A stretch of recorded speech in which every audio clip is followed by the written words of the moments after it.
si Pn est le polynôme interpellant une fonction f relativement à x0, x1, xn, n plus 1 réel d'un intervalle AB, comment mesurer maintenant la performance de cette interpolation sur tout l'intervalle AB? Il suffit dans ce cas d'estimer l'erreur d'interpolation en un réel x quelconque de AB. L'erreur d'interpolation qui est la différence entre la valeur exacte qui est f de x moins la valeur approchée par l'interpolation qui est Pn de x.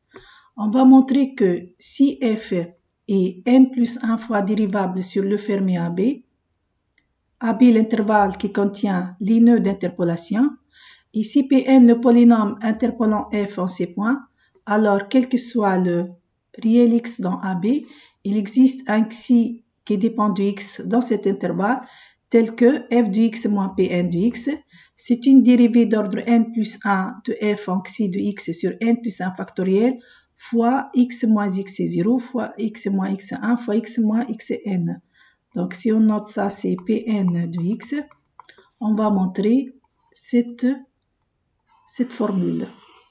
Donc si on note étoile cette égalité, on va montrer ça pour tout x appartenant à B. Clairement, si le x est un point d'interpolation, donc x appartient à x0, x1, xn, f de xi moins Pn de xi est égal à 0, et Pn en xi est égal à 0, donc on va avoir 0 est égal à 0, et donc étoile est facilement vérifiée. Maintenant, le cas qui nous intéresse lorsque x n'est pas un point d'interpolation, si x n'appartient pas à cet ensemble. Dans ce cas, on va considérer une nouvelle fonction grand F de t, dont la variable est t, qui est égale en fait l'erreur en t, qui est égale e de t, où on note par e de x l'erreur d'interpolation, donc e de x est égal f de x moins Pn de x, donc f de t est égal e de t, moins une constante qui est égale l'erreur en x, sur pi, ce qu'on a noté Pn en x, qui est différent de 0 plus que x différent de chaque xi, fois Pn de t. On va appliquer plusieurs fois le théorème de Rolle. On va arriver jusqu'à la dérivée d'ordre n plus 1. Donc, il faut vérifier les hypothèses de théorème de Rolle pour f' jusqu'à f à la puissance n plus 1. Mais clairement, comme petit f est n plus 1 dérivable, donc grand F, elle est aussi et n plus 1 fois dérivable sur même le fermé AB ici. Bon, pour appliquer Rolle, on va déterminer des points où f a la même valeur. En particulier, si on calcule ici f en xi, ça c'est égal petit e en xi moins e x qui est une constante sur Pn de x fois Pn de xi. Mais e en xi, comme xi sont les nœuds d'interpolation, ça c'est égal à 0. Les xi sont racines de Pn, donc Pn en xi est égal à 0, et donc ça c'est égal à 0. Et ça c'est vrai pour i est égal à 0 jusqu'à n.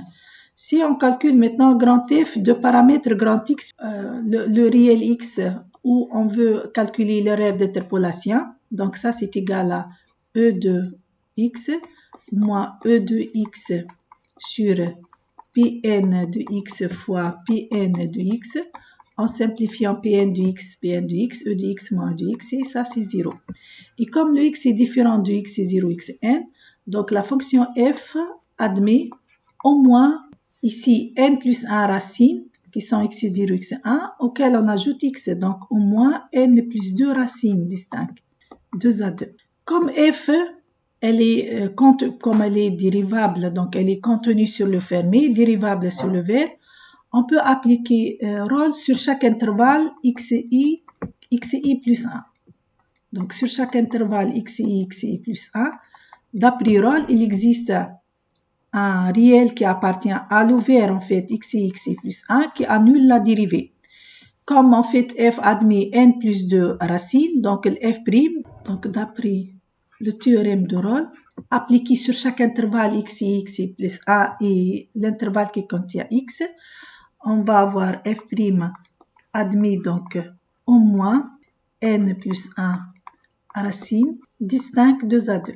Bon, pourquoi elles sont distinctes 2 à 2? Puisqu'elles appartiennent à des intervalles disjoints 2 à 2. Si on fait le même raisonnement pour f', On va avoir donc f seconde qui admet donc au moins n racines distinctes de ZA2 et par itération jusqu'à donc la dérivée d'ordre n plus 1 qui admet donc au moins une racine qu'on va noter xi de x puisqu'elle dépend de x, puisque la fonction grand f dépend de x.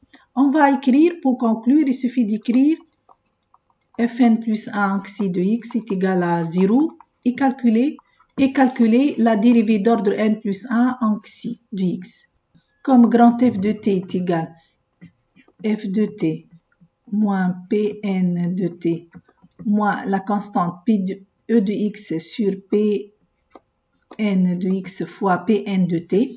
Donc, la dérivée d'ordre n plus 1 xi de x, c'est égal à la dérivée de petit f d'ordre n plus 1 xi de x, moins pn est un polynôme de degré n, donc sa dérivée d'ordre n plus 1 est égale à 0. Ensuite, moins e de x sur pn de x est une constante qu'on va garder, donc e de x sur pn de x, fois la dérivée d'ordre n plus 1 en pn de t. Bon, on rappelle que pn de t est égal à t moins x0 fois t moins x1 jusqu'à t moins xn. Donc ça, c'est un polynôme de degré n plus 1 dont le coefficient dominant est égal à 1. Sa dérivée d'ordre n plus 1, c'est exactement n plus 1 factoriel. On en déduit, comme ça, c'est égal à 0. On en déduit que e de x est égal, donc e de x est égal, dérivée d'ordre n plus 1 de petit f en xi de x sur n plus 1 factoriel fois pn de x. On obtient le résultat désiré. On peut donc majorer cette erreur d'interpolation comme on a f de x moins pn de x est égal à ça. Donc la valeur absolue de f de x moins pn de x est majorée par la norme infinie de fn plus 1 sur l'intervalle AB fois la distance de x au point d'interpolation, donc fois la valeur absolue de x moins x0 fois x moins x1 fois x moins xn. Si la fonction f est telle que toutes ces dérivées sont uniformément bornées, c'est-à-dire s'il existe une constante m strictement positive pour laquelle la dérivée d'ordre k de f en x est inférieure ou égale à m, quel que soit l'ordre de la dérivée k et quel que soit ici x appartenant à b, on en déduit dans ce cas que fn de x moins pn de x est inférieur ou égal à m, puisqu'on va majorer le sup ici par m, et la distance de x à chaque point x et y, puisque x et y appartiennent à l'intervalle AB, donc la valeur absolue de x moins x et y est inférieure à b moins a, donc l'erreur en valeur absolue sera majorée par m fois b moins a à la puissance n plus 1 sur n plus 1 factoriel. Et ça, c'est vrai, en fait, quel que soit x appartenant à l'intervalle AB. Donc, on sait que la limite de cette suite lorsque n tend vers plus l'infini est égale à 0. Donc, si on note un cette suite, pourquoi la limite est égale à 0? Tout simplement puisqu'on a un plus 1 sur un qui est égal donc b moins a sur n plus 2 tend vers 0 lorsque n tend vers plus l'infini.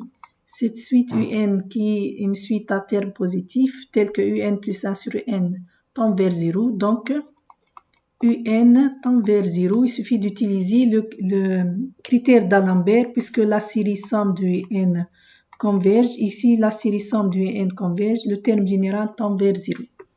Et donc, on vient de montrer que l'erreur est majorée par une suite indépendante de x qui tend vers 0. On en déduit donc que la suite de polynômes Pn converge uniformément vers f sur l'intervalle AB. C'est le cas par exemple où f de x est égal à cosinus x, sinus x, exponentielle moins x sur un intervalle AB quelconque. Mais cette hypothèse est une hypothèse forte. En général, elle n'est pas vérifiée.